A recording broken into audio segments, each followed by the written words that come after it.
3 Ocak 2026 onlarca yıl unutulamayacak bir tarih oldu. Çünkü Venezuela'da sabaha karşı saat 2:01'de modern siyasi tarihin en sarsıcı sahnelerinden biri yaşandı. Bu bir savaş gibi değildi. Bu bir darbe olarak da kayıtlara geçmedi. Ama bir ülkenin egemenliği, başka bir ülkenin keyfi kararıyla, fiilen ve hiçbir diplomatik süreç işletilmeden askıya alındı. Venezuela Devlet Başkanı Maduro kendi ülkesinde, kendi karargahında, kendi yatak odasında yakalandı ve birkaç dakika içerisinde ülke dışına çıkarıldı.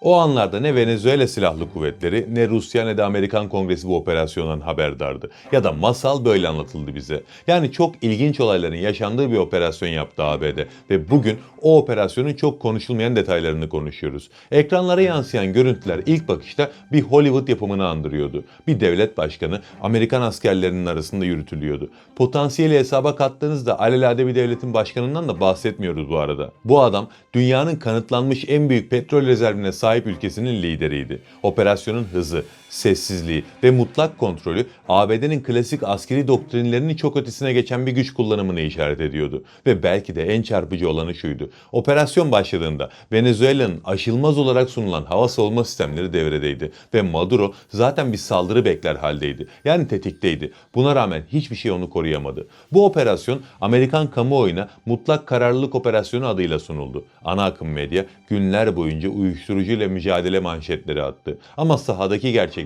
bu basit anlatımın çok ötesindeydi. Bu videoda size fentanilin nasıl bir anda kitle imha silahı ilan edildiğini, ABD'nin donanmasının Karayipler'de aylar süren sinsi hazırlığını, Rus yapımı S-300 ve Buk M2 sistemlerinin nasıl sistematik şekilde kör edildiğini ve Delta Force simlerinin o gece Maduro'ya ulaşmak için hangi teknolojileri kullandığını anlatacağım. Konu çok fazla, o yüzden uzatmadan başlayalım.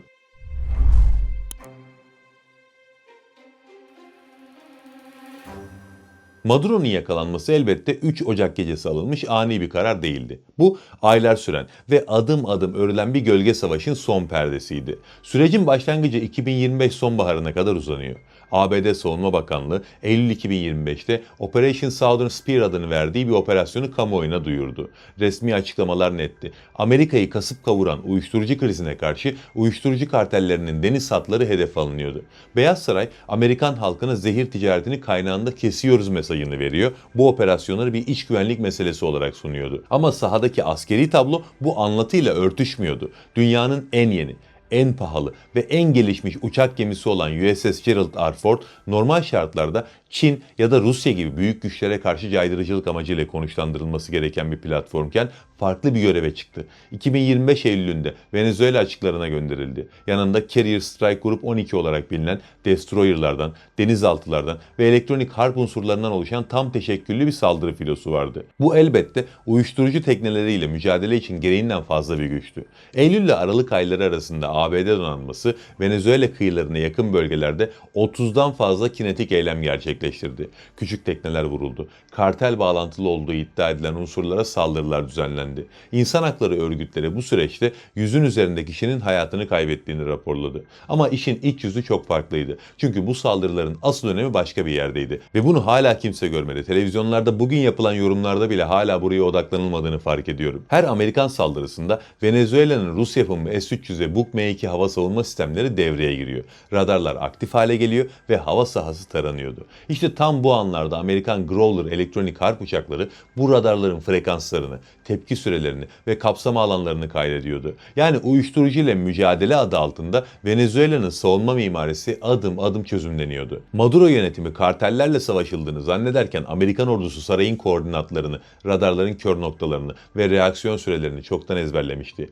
Büyük operasyonun provası küçük çatışmalarla yapılıyordu. İşin kritik ve en tartışmalı kısmı ise hukuki zemin oldu. ABD Anayasasına göre başkan, kongre onayı olmadan başka bir ülkeye karşı askeri operasyon başlatamaz. Buna rağmen Trump yönetimi kongreye tek kelime etmeden bu operasyonu nasıl gerçekleştirebildi? Cevap 15 Aralık 2025'te imzalanan özel bir başkanlık kararnamesinde gizliydi. Bu kararname ile fentanil yasal olarak kitle imha silahı statüsüne alındı. Bir uyuşturucu maddesi nükleer, biyolojik ve kimyasal silahlarla aynı hukuki kategoriye sokuldu. Bu karar ABD yasalarında geniş hareket alanı sağlayan bir kapıyı açtı. Eğer Eğer ülkeye yönelik bir kitle imha silahı tehdidi varsa başkan kongre onayı olmadan orduyu kullanabiliyordu. İşte bu adımlarla da Maduro'nun profili kökten değiştirildi. Artık o ABD için sadece tartışmalı bir lider ya da otoriter bir devlet başkanı değil, ABD'ye karşı kitle imha silahı kullanan bir narko terörist olarak tanımlanıyordu. Bu hukuki cambazlık sayesinde operasyon bir savaş ya da işgal değil, sözde bir kolluk kuvveti harekatı ve meşru müdafaa olarak sunuldu. Senatodaki birçok üye operasyondan saatler sonra bilgilendirildi.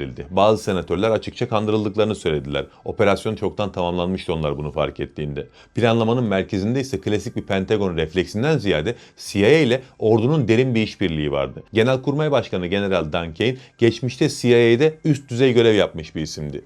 Kane askeri ateş gücüyle istihbaratın sızma kabiliyetini tek bir çatı altında topladı. Onun liderliğinde kurulan özel görev gücü Maduro'nun günlük rutininden saraydaki odaların planına kadar her detayı biliyordu. Amerika'da Maduro'nun Caracas'taki Fuerteventura askeri üssü içindeki sığınağının birebir kopyası inşa edildi. Delta Force timleri haftalarca bu maket binada baskın provası yaptı. Tabii ne kadar eğitimli olurlarsa olsunlar işin bir de diğer yönü vardı. Bu kadar kapalı ve korunaklı bir yapıya bu denli rahat girilebilmesi içeriden yardım alındığı iddialarını güçlendirdi. Venezuela istihbaratı ya da Cumhurbaşkanlığı muhafızları içinde üst düzey bir köstebek olduğu ihtimali operasyon sonrası en çok konuşulan başlıklardan biri oldu. Bana sorarsanız bu tek bir köstebeğin işi de değil. İçeride ciddi bir ihanet var.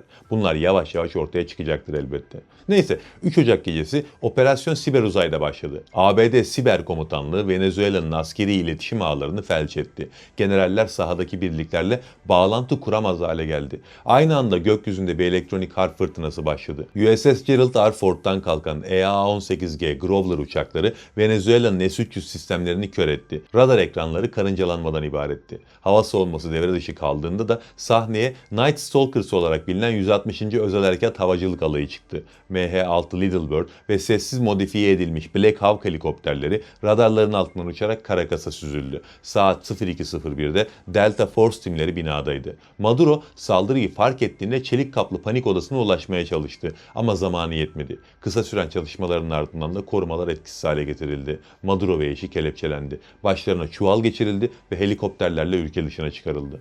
Caracas halkı ne olduğunu bile anlamadan operasyon sona erdi. Bu noktada çok net bir ayrım yapmak gerekiyor. Maduro siyaseten hataları olan bir lider olabilir. Özellikle ekonomi yönetiminde büyük hatalar yaptığı ortada. Ama bu bir devlet başkanının yabancı bir güç tarafından yatağından alınmasını meşru kılmaz. Bu bir gözaltı değildi. Bu bir iade süreci hiç değildi. Bu açık bir egemenlik ihlaliydi. Hukuk dışıydı. Ve tam da bu nedenle Maduro bu hikayenin mazlum tarafıydı. Güneş doğduğunda Maduro artık bir devlet başkanı değil. USS Iwo Jima'da tutulan bir mahkumdu. Rusya ve Çin sert açıklamalar yaptı ama fiili bir karşılık vermedi. Sadece açıklamayla yetindiler. ABD ise Monroe doktrinini en sert haliyle yeniden hatırlatmış oldu. Latin Amerika hala Washington'ın arka bahçesiydi. Venezuela'da ise büyük bir güç boşluğu oluştu. Ordu şaşkın, halk korku içinde ve herkes aynı soruyu soruyordu. Bu operasyon gerçekten Maduro için mi yapıldı yoksa Venezuela'nın petrolü için mi? Bence cevap net ama onu diğer videoda konuşacağız inşallah. Operasyon askeri açıdan kusursuz bir başarı olarak sunulabilir. Ama ben bunun askeri bir başarı olduğuna inanmıyorum. Burada büyük ihanetler döndü. Aksi halde bir ülkeye gireceksin. Devlet başkanını yatağından alacaksın, çıkacaksın ve bir tane bile kayıp vermeyeceksin. Başkentin üzerinde helikopterlerle gezeceksin de bir tanesi bile düşürülmeyecek. Bu filme inanan var mı bilmiyorum ama benim için masaldan ötesi değil. Peki siz ne düşünüyorsunuz? Siz fikrinizi yorumlarda belirtin. Ben de bu başlığı ayrı bir videoda değerlendireyim inşallah. Allah'a emanet olun.